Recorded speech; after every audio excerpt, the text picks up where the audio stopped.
Great. Well, good morning, everyone. Welcome to the MDC Practical Theology Guild. My name is Sean, as you're all aware. I'm a DPT graduate and one of the organizers of the Guild. And this monthly meeting is open to all MDC students, faculty, alumni, and other members of our learning community who are interested in practical theology.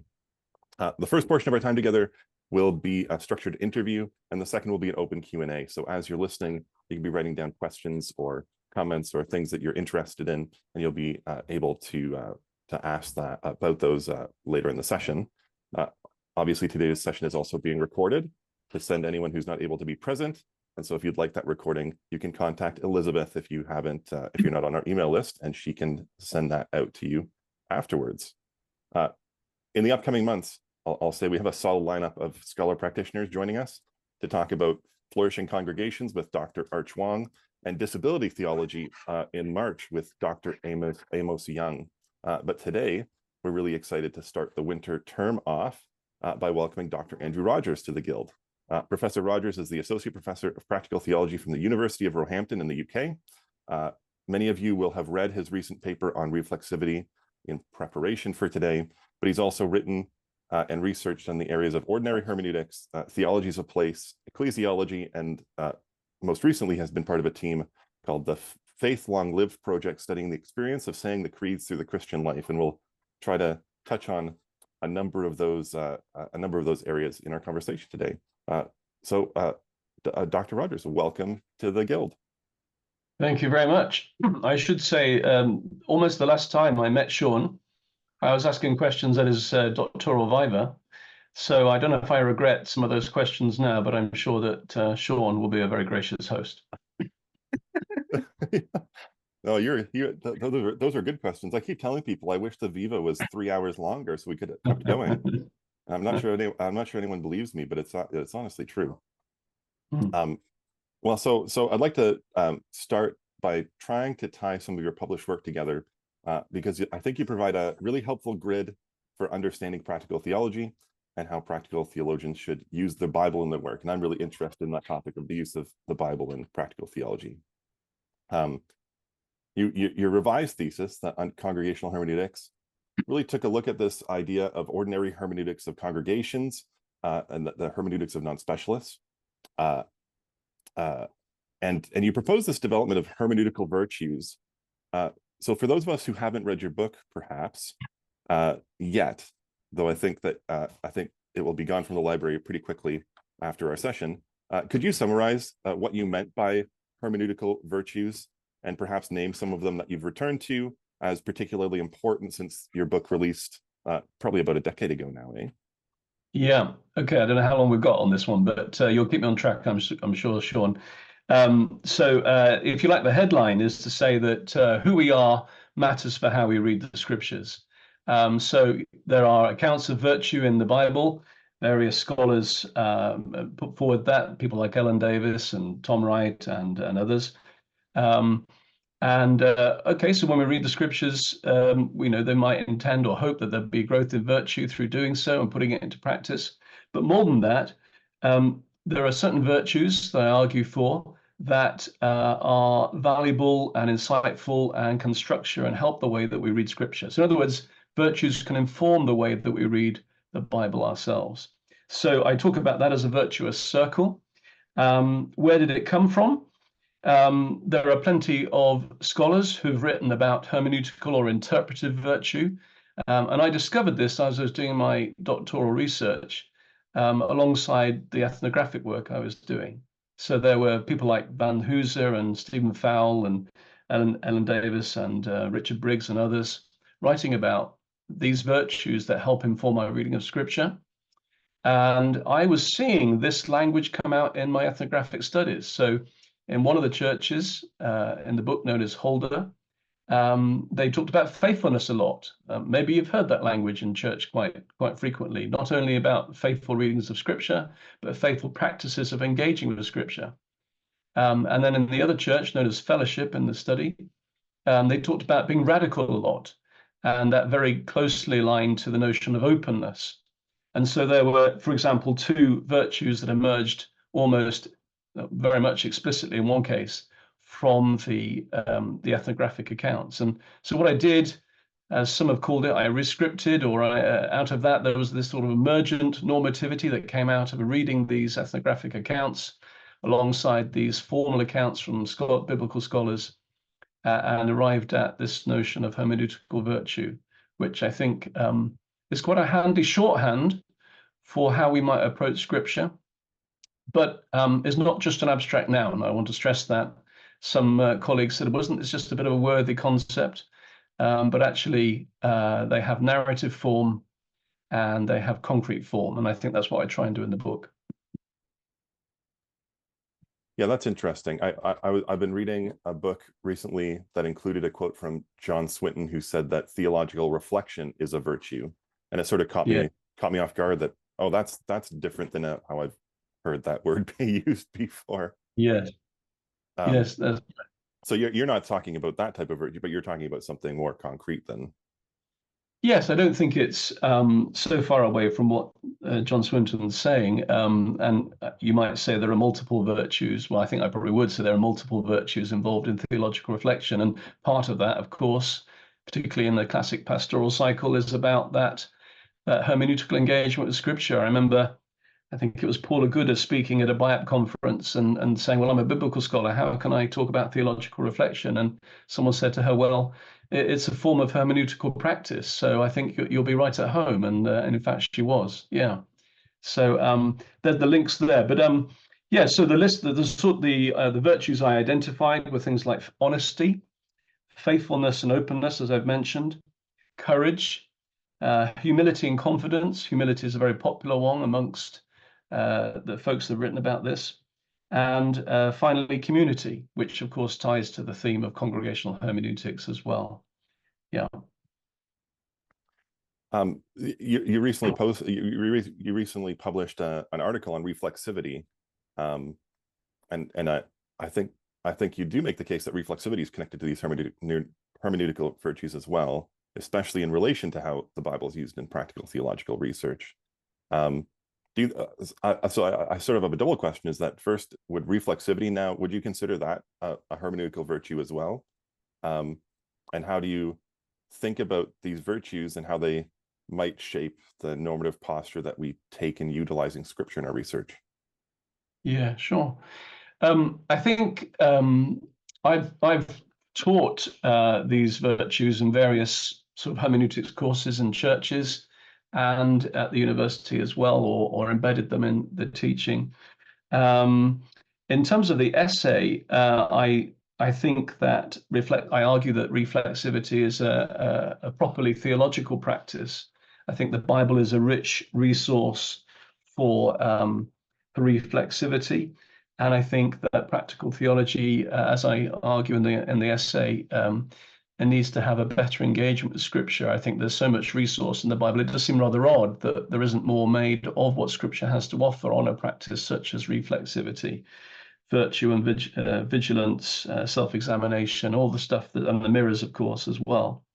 So the virtues I identify, especially I think relating to reflexivity, are honesty, which is one I keep coming back to actually in my teaching. I find that it works really well and teaches really well, but it's something that people really identify with, and it's a really natural language for talking about engagement with Scripture and themselves. But particularly vigilance, which I suppose is a sort of a turbocharged honesty. And that's particularly I pick up from Stephen Fowles' work on Luke chapter 11, and as he expands it into the whole sort of narrative form of Luke.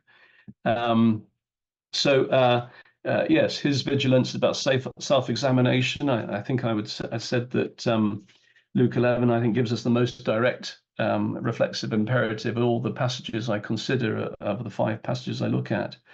And so Fowle talks about the healthy eye and the unhealthy eye, the single eye, as he interprets it, to be focused on God alone, to be filled with the light of Christ, to be transformed by Christ, I might say. And so it's about having no deception, about examining ourselves, about integrity. So I think these are all very reflexive ways of thinking. I think virtue, as I say, is a really good vehicle for capturing that. What was what was your next question, Sean? I think you were picking up on something else there as well. Yeah, well, I think you answered the question mostly. Well, yeah, how do these virtues shape our posture when utilizing Scripture? Um, and you sort of touched on that a little bit, though mostly in relation to Yeah, passages that involve reflexivity. yeah, And so, yeah, yeah. That was a really good question, and I was thinking um, how to express that. So first of all, I think that normativity is something that we I think probably need to complexify, to use John Swinton's terms. It's not straightforward. Pete Ward, the British practical theologians, talked about the fragility of normativity as well. I think there's a bit of a tentativeness or a reticence about normativity in some practical theology as well. So, what do I argue for? I think that um, there's something about internalizing the word that helps us to think about what normativity means. So I argue that that reflexivity is a theological practice and that research is a spiritual practice in itself. And so there are ways of, if you like, of practicing that reflexivity. So, for example, I talk about prayer as a reflexive practice, a way of knowing ourselves in relation to God. I talk about briefly, my Pentecostal colleague has written about their research on waiting on the Spirit as part of their research methodology amongst Pentecostal churches. I talk about confession as a practice, which is something I'm exploring a bit further through a project at the moment. I think that learning how to speak of myself, I did another paper on the Ecclesiastes section called Dealing with Eye Trouble.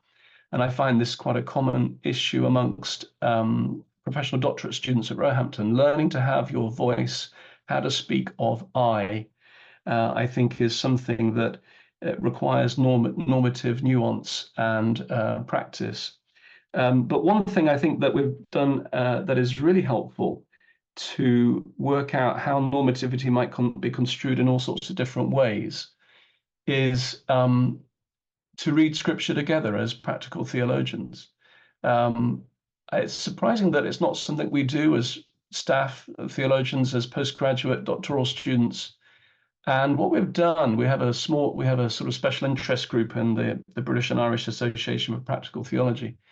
We have chosen a passage to read and to reflect on it together for a significant amount of time. And what we've done is not just for it to be about content of a research project, or no, this is about that, but to allow it to inform methodology, to allow it to inform the actual process of theological reflection itself. So, for example, we've looked at Jacob, the wrestling of Jacob. We've looked at the mirror in James. We've looked at we've looked at the whole of Ecclesiastes. That was quite ambitious. And so I've started doing that in our professional doctorate classes as well. And just we don't have quite as much time in those classes, but to have time to reflect together on scripture and see what it might say to our practices or reflexivity or whatever other practical theology methodology issues. And I think working out that normativity, then I think it's a craft. It's something we learn as we go along and can be construed in many different ways. I think, there's 5 passages in the essay, for example, I think they all work differently normatively. I think Ecclesiastes passage works quite differently to the passage from Luke, for example, in terms of how we might think about being reflexive. So, yeah, thanks for that question, because I think that was quite a good one. Although I do recognize that academics may browbeat themselves around what about being normative about things, but on the other hand, everyday Christian life, ministry, and practice, we have to make choices and do things. And if anyone's involved in teaching or in ministerial formation or anything of that nature, then we often sometimes, we refuse to do what we expect those we teach to do. So I think that there's a caution there as well. Yeah, that's really great. Do you think that this is a particular I'll say issue. I'm not sure I mean issue necessarily, but issue with professional doctorate students in particular, because they're coming in from all sorts of fields. It's not just maybe vocational ministry fields, but it's nursing and it's artistic works and all these other places where there isn't going to be, like pastoral ministry, this natural week by week engagement with Scripture. Yeah. So just to unpack that question a bit more for me, Sean. Yeah. Well, so a pastor has to lead a Bible study, maybe do a sermon. So they're working through passages on a regular basis, and yes. and in a community, perhaps, especially in a Bible study where they're talking about Scripture on a regular basis. Whereas somebody in a coming from a nursing background, as one example, may be part of a Bible study, may not be because of their schedule, and so they don't have the same level of engagement, and certainly not the same training to be able to do sort of academic level exegesis or this type of thing. So is this need for an engagement with Scripture together something that is particularly heightened in professional doctorates, or is it something sort of across the board, professional doctorate, PhD, everyone needs that engagement? For Christians in whatever context they find themselves in, I think you mean, Sean. Yes. Yeah.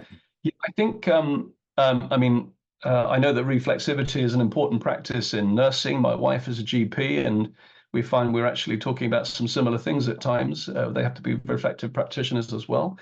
So I know that that's important. And I think I don't think the conversation is that far advanced that fully developed yet, Sean, in that too often, I think, including theology students, postgraduate level, too often reflexivity is seen as a sort of a little bolt-on, and other social science methods and methodologies too, actually, that don't really have, it's something you have to do, but it's not really part of your theological work. And I think that's what this conversation in ecclesiology and ethnography, which we have in the UK and now has gone a bit more international, has been trying to do field work as a theologian. Now you're talking, digressing a bit, aren't I? But you're talking about, how do those and other professions take hold of these insights? Yes, this essay is written for theologians. It's fair point. But I think it would be possible to extrapolate it into other contexts. But I haven't thought too much about that, although one of my peer reviewers did make a similar type of comment. So they were quite right, obviously. Yeah. I think it may be then important to probably dwell more on the practices at the end of the essay and unpack those a bit more, and where they come from. But I think what's the key insight? The key insight in the essay is about, I would say, knowledge of ourselves is a function of our knowledge of God, and therefore let's put reflexivity into theological context. Oh, that's so great. I'm gonna switch tracks a little bit to the next topic, because one of the things I'm interested in is the use of Scripture in practical theology. I think we've talked about that a little bit. And one of the things I appreciate about this paper is this, in this face of the warning call that was coming from practical theologians about a decade ago that Scripture was being ignored. I think you sort of showed that no, there is an increasingly robust ways that practical theologians are engaging Scripture, and it got me wondering about how we're then engaging Scripture, and particularly in how we use Scripture in practical theology, compared or contrasted to the other theological disciplines. So my question is, do you think that practical theology is maybe more integrative in its approach to scriptural methods? That is, we borrow methods from the different disciplines rather than have our own practical theology way of engaging Scripture, such that maybe it's actually pretty complicated to discern how researchers in practical theology use Scripture in their work? Yeah. That's a really important question, and it's one that this special interest group I mentioned has been grappling with for about 10 years now. And even just in December 22, we had a symposium entitled "Approaching the Bible as Practical Theologians," and we wrote up a report on it on the Practical Theology Hub. And the question has been, we've been going around that question of, is there a particular way that we engage? And we encourage people to engage with their own context, to speak to three passages out of their own context. And I think we're still, developing that thinking. But I think, so first of all, I think you're quite right. There has been this narrative or story in practical theology writing saying that we don't engage with the Bible, that the Bible is elusive, that we sit very loose to it. And Mark Cartledge and before him, Paul Ballard were people that were writing about that. And, Mark does, and he in fact did a presentation on this some years ago, which I heard. He does an analysis of what various practical theologians do, and I think brings out some good points and identifies some of the problems. However, I think that can be a bit self-perpetuating, that narrative, and being part of that national association realized that actually there was a lot more Bible engagement than you might think, perhaps. And then when you look at the Practical Theology Journal, you suddenly see that actually there's quite a lot of people engaging with the Bible. I suppose the question is, are they engaging with the Bible in the way that we expect people to, or like biblical scholars? And I would say, well, probably not, because it's not going to be exactly the same as biblical scholars traditionally. And I have to be really careful what I say here. I don't think we have biblical scholars in the room, but anyway, traditionally, biblical scholars are not taught to engage with context. I've been to SBL a few times, and I know that particularly, biblical scholars in perhaps seminaries and ministerial formation programs do somewhat rather differently. And I have colleagues in the UK who are biblical scholars that are very engaged with practice, but still at the same time, we know that engagement context has not always been the priority. So I think practical theologians do things differently, but trying to say what that distinctive is really hard, Sean. I think that Mark Cartledge has given us a good critique, but not only that, he's provided quite a helpful account of what a practical theological reading of the Bible might be.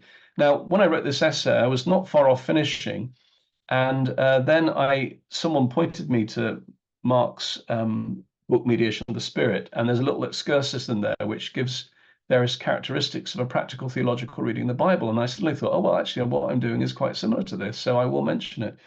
Others have talked about, of course, there's lots in common with theological interpretation, which is and there's a journal of theological interpretation, or biblical theology. A colleague, Ed McKenzie, wrote on that recently in Practical Theology. So I think, and I particularly noted that hermeneutical reflexivity, which Cartledge mentions, and bringing contemporary questions to the text is very important for us. And it goes against the grain a bit, doesn't it? Because I think we're in danger, people might accuse us of eisegesis. I'm not a big fan of eisegesis, because what does it mean, really? When you think of Gadamer and all the stuff, we think about what we bring to the text. At the same time, perhaps we know it when we see it. Nevertheless, that's what I've done, isn't it? In the essay, I've brought the question of reflexivity to Ecclesiastes, which may seem a bit strange at first, but then when you look into it, the scholars say, actually, this is a really epistemological book. This is a really reflexive book. And then when you look at the mirrors and Jesus is saying, you think, well, hang on, this really does have something to do with what we're talking about. This is not imposing something on Scripture. And actually, we do need to dare to ask contemporary questions of the text. Now, this is no big news in the church, but in academic circles, sometimes there are disciplinary and subdisciplinary boundaries that make it a bit more difficult. So I think that Cartledge's account is very helpful. On the other hand, I was thinking, when I look at Amos Young, as he's coming to yours soon, his book, Bible and Disability, isn't it? In his work as a Pentecostal scholar, can I really distinguish that from a practical theological reading, or an ethicist doing various work on, climate change, or on all sorts of other issues, engaging with Scripture? I think there are a lot of similarities. So I think your point you did make, Sean, is that I think, yes, it is we do try and be integrative, But I think that because we're driven by the context, by what we're engaging with, by the situations, the problems, or the blessings we're trying to account for in our work, it's very eclectic and varies enormously. So it's quite hard to characterize. But I think there are some things we identify, as I've said. Yeah. Yeah, that's great. I've been trying to very slowly write a paper on this, but like Mark's original work, Mark Hartledge, was looking at, I think, published works, like monograph works, not necessarily journal articles. So I was looking at the Practical Theology journal, and it really surprised me how much engagement in Scripture there was. I've gone back about 10 years, and it's constant. There's not really a time where there wasn't an engagement with Scripture. So it's the question of, well, okay, what's going on here, right? Yeah. It's interesting that there's an article, Zoe Bennett's book, of course, she's written a lot on this, use of the Bible in practical theology, and then her book with Chris Rowlands, Through the Grass Darkly, which I sort of engage with a little bit under the surface, really, I suppose, in the essay. Her book is reviewed by Richard Briggs in Durham, who is a great hermeneutical scholar, and they do it in the form of a conversation, and they talk about the hermeneutic of immediacy that I think Zoe uses in her work, and I think would characterize her approach. And I think she would say that is a strong feature of her practical theology approach to the Bible. And I think Richard Briggs pushes back a little bit on that, but that's all part of. Zoe and I used to run this small group in the Bible Association. So I think that's been a very helpful conversation, almost semi-argument that we've been having for some years about how that works for practical theology. Yeah. But I mean, she draws on John Ruskin, who talks about the importance of seeing well. Yep. So we had I talk about making connections in my book, and Zoe talks about seeing them, very much drawing on John Ruskin. And I think I've learned something from that. I don't want to let go of making connections, but I can see the power of seeing connections too. Yeah. Oh, that's really interesting. Oh, okay. I have questions about that, but I'm going to let those slide for now. Because maybe somebody else has them.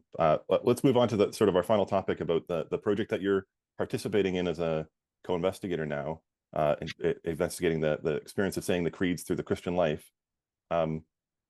And I'm just wondering if you could sort of reflect on what you're seeing through this project as it's been developing, and because you're a seasoned researcher, what tips or encouragement could you give us to continue researching and publishing after we've all graduated from our studies? Sure.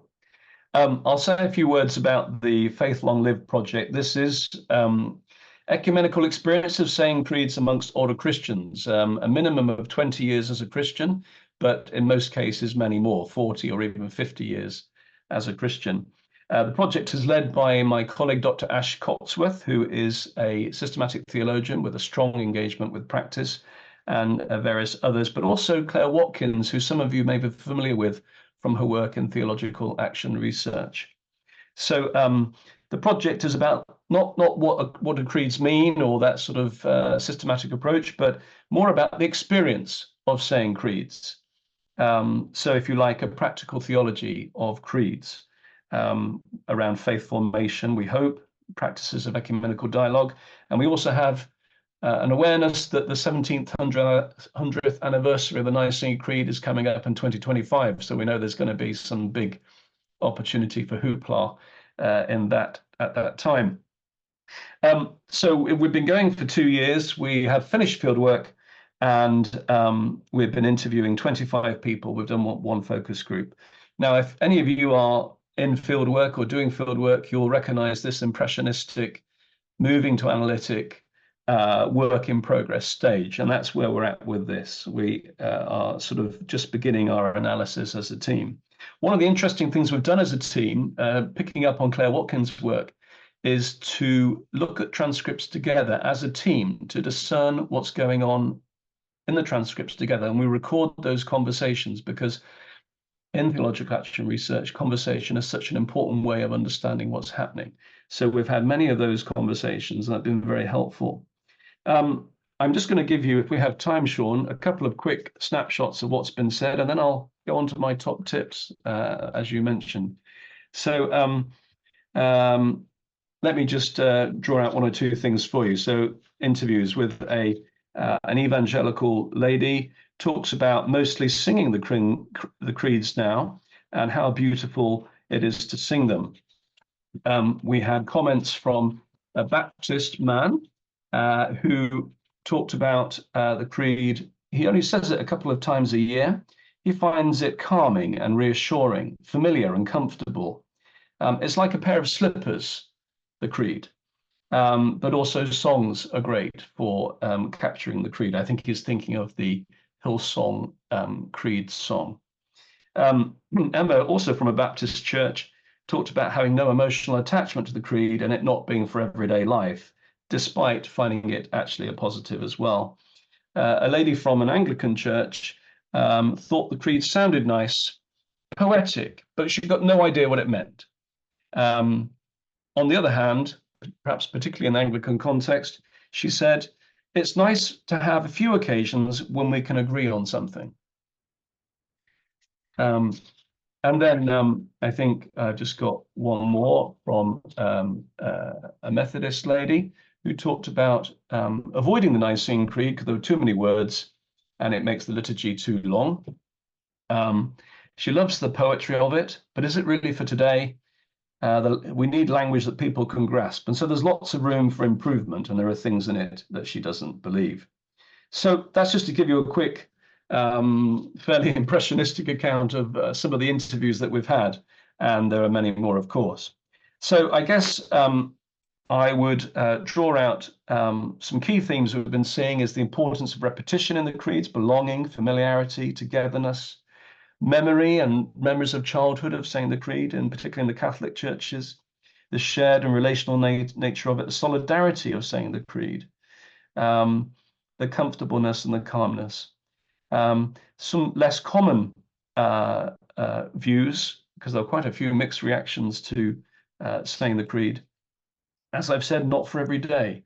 And there was interestingly, a metaphorical urge in that they didn't appreciate the particularity of the creeds. They wanted them to be more beautiful and poetic and less concrete in some cases. So some could take it or leave it. So I think what themes have been emerging from this project so far, drawing on a paper written by Ash and my colleague Nick, who are also on the project, that we find the communal nature of saying the creeds, the nature of belief, what it unpacks about the nature of belief, putting one's trust in, the mixed reactions, the fact that we're looking for an emotional engagement, but those emotional or the affective dimension is quite, it's not easy to discern. People do talk about its hold on them, its emotional impact, but in not very standard language. So that's proving fascinating to work through. We've also noticed, because quite a few of the interviewees don't say the creed very much, and so we've looked at creedal analogies. So some see testimonies as a form of creedal analogy, or for the Methodists, perhaps not surprisingly, singing hymns was seen as quite creedal. And then also the relationship between believing and the creed and how the creed might work in terms of prayer. So that's just a couple of the themes emerging. If you're working on field work and trying to discern what's going on, you might recognize this stage of what I've been talking about. So that's that. But I think Sean asked me to talk about top tips for researchers. First of all, post-graduation. I think that means once you're a doctor, is that right, in this program, Sean? Yeah? Yes, yeah. So we would say postdoc. I don't know if you use that language in Canada. I think, first of all, I'd like to encourage you to continue in research. I find, particularly field work in theology, it's quite a privilege and it's a joy to be engaging with people's stories. I don't know if you've found that. If you do, this is particularly qualitative work I'm talking about. I haven't done a lot of quantitative research.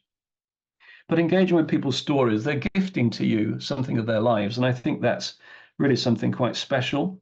I think also, though, for just ongoing Christian life and practice, the skills that we gain in fieldwork and theology are absolutely invaluable. So, for example, Tubbs Tisdale, writing about preaching, talks about us becoming ethnographers of our congregations in order to be better preachers. Jeff Astley, who pioneered thinking around ordinary theology, argues that to do theology properly, we need to be little ethnographers, whatever type of theology we're doing. And I think also, I mean, if one is involved in ministry, for example, then those skills of observation, of listening, and particularly of paying attention are so important. So let me encourage you with that. In terms of tips for continuing research, a lot of them are fairly standard, and you've probably heard them before. For example, read the journals, but read the right journals, read the ones that are in your area and doing the right things. But how do they write? How are they writing? How they're representing the research? That's really important in practical theology. The way in which it's written, how voices are represented. Is theory overpowering voices, or is it overly descriptive of voices without any integration? What else here? Yeah, I encourage you to obviously go to conferences and hear from. That's just about hearing other voices, actually, whether it's conferences or groups like this or whatever, and be selective about the ones, because there are lots you get invited to or you could go to, but you need to choose the right ones. To publish from your thesis, I think I heard Sean telling me that's happened for him, so I was really pleased to hear that. But one thing that perhaps isn't quite so common is to make some friends, make some academic friends, because as a professional doctorate student, as a doctoral student, typically, I don't know if this is different for any of you, you work alone because you're being assessed on your own work. But once you're past that, you can work in teams. You can work with other people. I did a project on urban planning and places of worship some years ago now, and I made a friend with a geographer of religion at Cardiff University, and that was such a wonderful friendship, and it meant that I didn't have to learn all the geography of religion myself. I could learn from my friend, and it was much easier to do so, and we formed a really good team. But what would I say? Being in a team, I think theologically, doing research in community is probably, and doing reflexivity in community is probably more appropriate theologically anyway. As I say, it's not easy to do as a doctoral researcher, but postdoc, that's certainly much more possible. So make connections, and be brave in finding those that can help in teams. So much more can be done. I would heartily encourage that, and make sure you listen to those you disagree with. I hope I'm taking my own advice, but it's very easy for us to get in a bubble and just to hear those that are from the same tradition as us or take the same views as us, but that you need to find yourself in places where you can be challenged with completely different points of view, and that's really valuable. So I think that'd be my my top tips for now. But happy to, if there's anything else, I could add some more. Those are fantastic. Thanks, Andrew. We'll open it up for questions. So if you have a question, or if you want to engage with anything that Andrew's said or maybe left unsaid, just use the little raise hand reaction feature, so that it will put you in the front of my screen, and I'll be able to call on you, because I can't see everyone on my screen right now.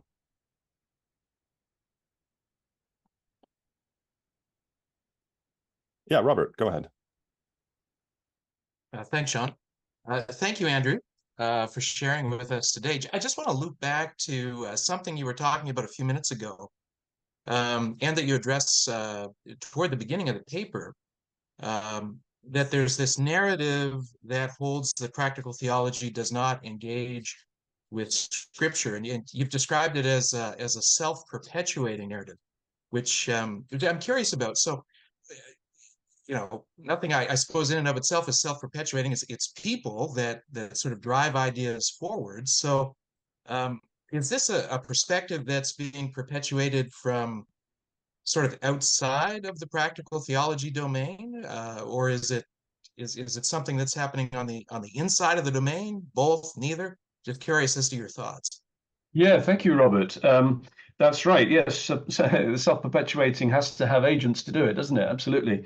Yeah, I think it's an internal narrative, actually. I'm not aware of it particularly coming from outside. Although one example of it coming from outside would be in that review article I mentioned by Richard Briggs. He is very complimentary about Zoe Bennett's work on the Bible, and she's written on the Bible in other places too. But he challenges her to do some Bible engagement as a practical theologian, something more extended.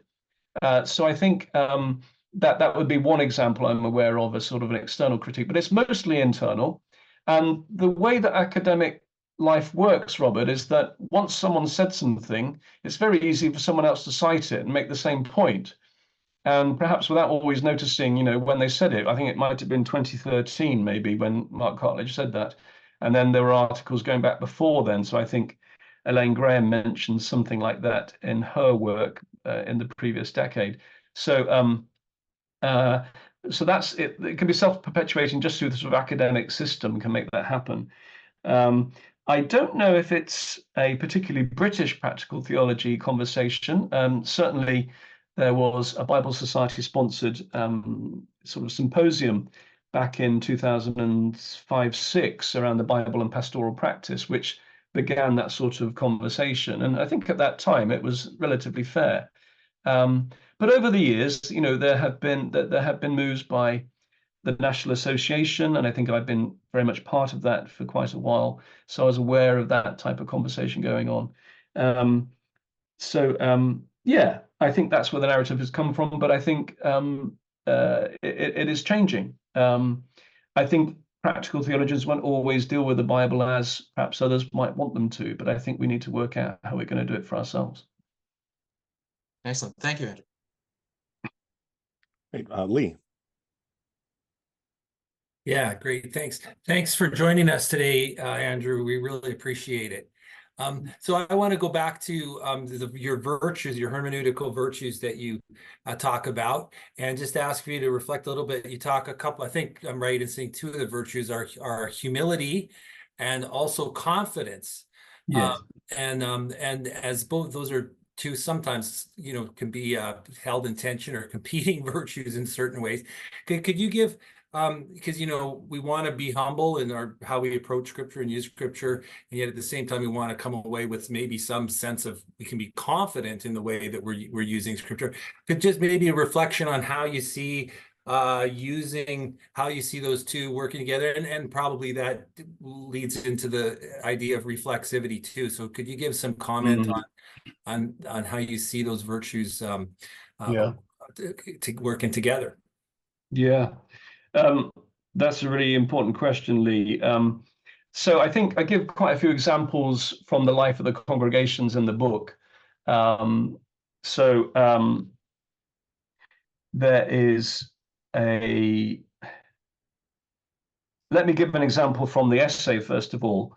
In the essay, I was just noticing as I was looking over it, and of course, it's a bit of an oxymoron to talk about being humble, isn't it? So that's always a problem. But there is places where I say, this passage in, I think it's Luke 11, that one, isn't it? Could be, it could mean this or this or this, or some combination of these things. So I guess that's taking an approach that is not going to be definitive about what it means. So I guess that yes, I am calling myself humble, aren't I? So there we go. Let's say it.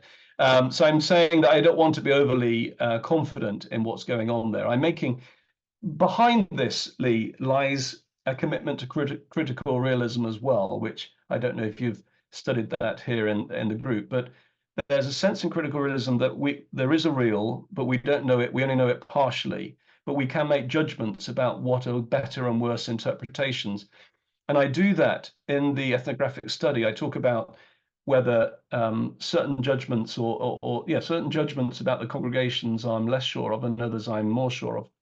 However, in the essay, I'm also quite confident. I push myself to say, I think that this conversation about reflexivity needs to be more theological. So I take on a confident tone there. Okay, so that's from the essay. From the book, I would point to the small groups in the different churches, and one saw a confident assertion of what the Scripture meant in what was a more conservative evangelical church. And what was interesting about that, though, is that the disagreements in those groups were in some ways more meaningful because they had a sense of something more. It wasn't a free-for-all. There was, if you like, a correct meaning, and they needed to find out what that was. So there was a confidence that led to quite a robust discussion in the small groups. In the other congregation, there was a great deal of openness to just hearing from everybody else, and a strong. So let me put it this way. I probably need to retrack a bit. The two congregations, I talk about these virtues as being virtuous negatives of the congregations. So the congregations were, in one sense, overly confident, certain. Let me get the words right. There was a stress on certainty, and in the other congregation there was a stress on caution, and very tentative about what it might mean, and did it really matter sometimes almost. And so what I was deriving from those was, well, actually, I didn't think that was terribly productive or fruitful for their biblical interpretation. So I took those, if you like, negatives, those, if you like, hermeneutical vices, and flipped them into positives. But I think I've largely engaged with evangelical churches in doing my teaching that emerged out of the book. And I think humility has often been something that's been important for not being so dogmatic about interpretations, but it is about holding it in tension, and that is the really hard part, I think. And it's something one needs to learn through practice. But you talked about reflexivity. I think also in the essay, I'm trying to get at what I see as, I think, a lack of epistemological confidence in practical theology sometimes. Excuse the doorbell. And that's where it emerges from. I think that epistemological despair, I mean, we see it in Ecclesiastes, I think that would be fair, but it can't be the last word. And so, you know, I engage with Jaco Dreyer and other writings in the essay. And I think I'm trying to say that in terms of engagement with Scripture, even in Ecclesiastes, which is, if you like, you know, as Brueggemann calls it, the far edge of negativity, even there, we get this note of confidence at the end in the epilogue, however we understand the epilogue working with the sort of the Coelet section. So, yeah, that was a bit jumbled, but we got there in the end, I think. Yeah, great, thanks. No, I appreciate it. Thank you. Yeah. Elizabeth. Hi, thank you, Dr. Rogers, for being here. So I'm curious. You talked about the virtues that were present in terms of honesty, faithfulness, courage. Were some of the ones that that you mentioned. I'm wondering if there's any ones that you felt were missing, or that you feel like we need to cultivate more, kind of, you know, for our particular time right now. Yeah. Yeah, I think Sean may have mentioned what else would you add? And I was thinking, I mean, there's quite a lot to choose from. I have a table in the book which lists all the virtues that people have come up with, going right back to Augustine and Love in the 4th century. I'm not coming aware of any that I would need to introduce. I mean, I've mentioned vigilance as a sort of sister virtue to honesty, as a sort of turbocharged honesty. I think I would say that humility, confidence pairing are very important. They're the ones I would underline. In the book, I have a whole chapter on epistemology, and I'd say that it is one of the fundamental drivers of hermeneutical practices. I think you know, it's a technical term and it isn't perhaps always that obvious, but how do we know things, and how do people work with knowledge, and what do they base their beliefs on? I think those are so important. So I think addressing those is very important. I also, and I see that in engaging with our students at Roehampton. I think that unfortunately overly confident interpretations of Scripture can do huge amounts of damage. And I see that with our students and the outcomes of that. So that's why I think I want to put those in a pairing. It's interesting, isn't it, that in the churches perhaps that I'm engaging with, the overconfidence is sometimes the problem, and in the academic realm, lack of, it's this excessive caution seems to be the problem.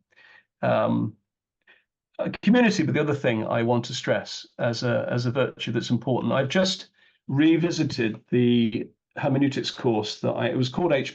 It was with Bible Society in England and Wales. And I taught it 13, 14 years ago. I've just redone a cut down version of that at the church I now belong to. And we did it over 5 weeks. And what I think I realized, apart from, whenever you return to something you've done before, you realize all the mistakes.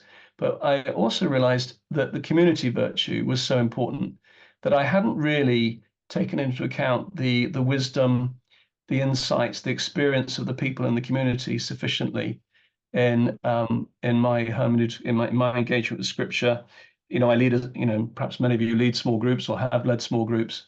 I think I'm increasingly, as I go on in my Christian life, just becoming aware of how much wisdom folks in the church bring to their engagement with Scripture. And I think academics often play that down, can be quite rude about it. Someone once talked about the hermeneutics of condescension between the academy and the church. And I think that's the very real thing. The other thing that goes with community is, I think, I talk about in the book at the end, is about apprenticing one another or learning from one another and teaching one another. And the thing is, that's not about academics teaching non-academics how to engage with the Scriptures. They might have critical skills to share, but who says that the academic is necessarily more honest in their engagement with Scripture than someone in the church that's been a faithful believer for 40 years? So I think there's much to learn around that notion of community, and probably want to make more of that. Yeah, that's good. Thank you. So we have about 6 minutes left, so we'll limit us to these 2 last questions. Deborah, you can begin. So you'll have to unmute. Yep. Okay, thank you very much.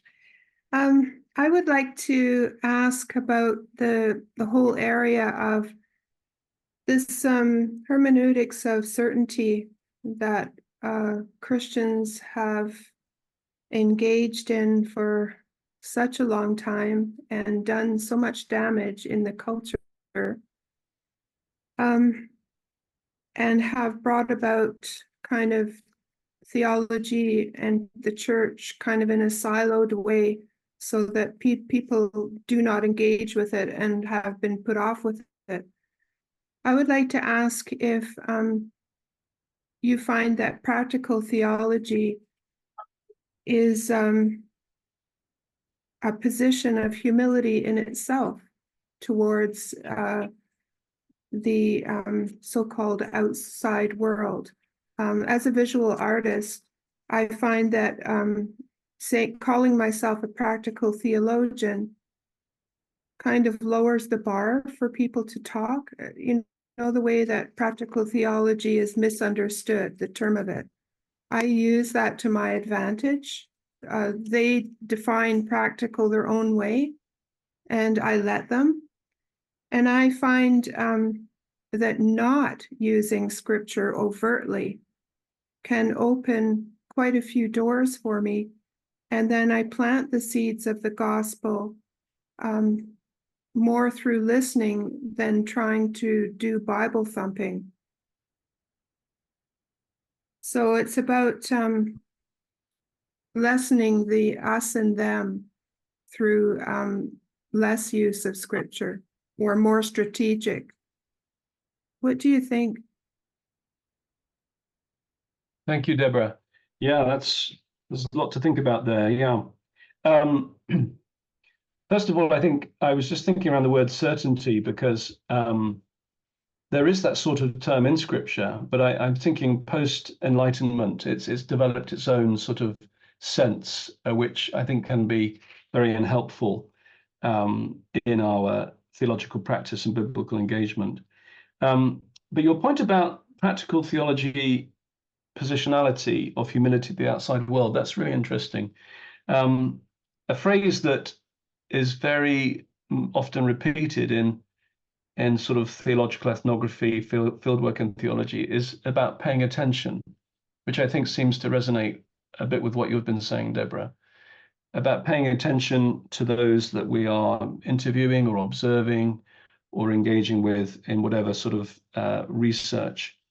And I think, yes, that does require a level of humility. One isn't going to jump in with, oh, well, what you've said isn't right, or, you're not there to correct people, you're there to listen and to find out what their stories are and to understand perhaps why they have those views and stories. So I think that paying attention certainly is very much part of that. I wonder, does that mean that other theological subdisciplines don't have that? I'm not sure. I don't know. I'm not sure I want to go that far, but certainly there are things in practical theology that would encourage that position of humility.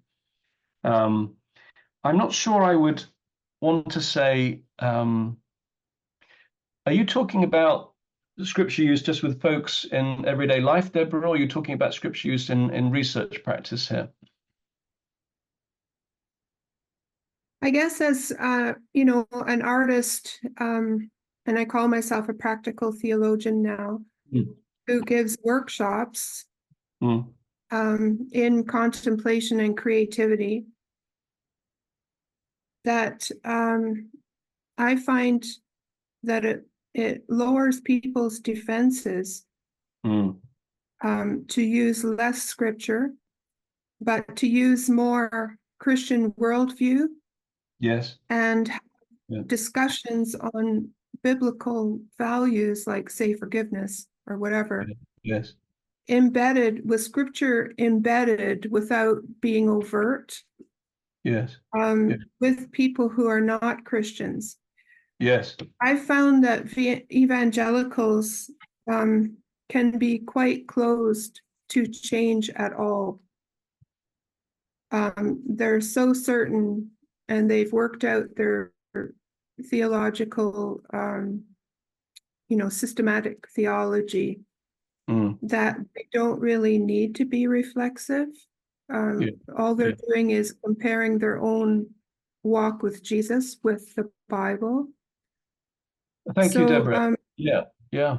I think I would say absolutely. I am in agreement that, and I think evangelicals, and I'll come on to that point in a second, would agree with the idea that one should communicate to people in the most appropriate way. And if it's about embedding gospel values and through art or all sorts of different mediums and expressions, I can't see, that seems an entirely appropriate way of doing so.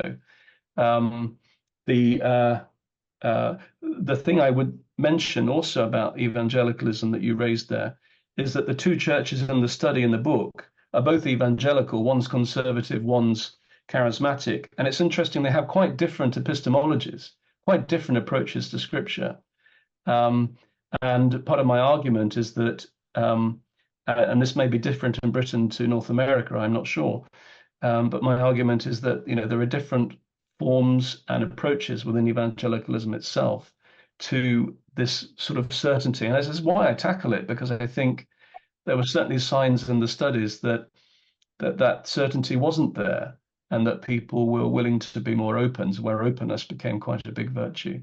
But I appreciate, anyway, there's a lot there, Deborah, but we just made a start, I know.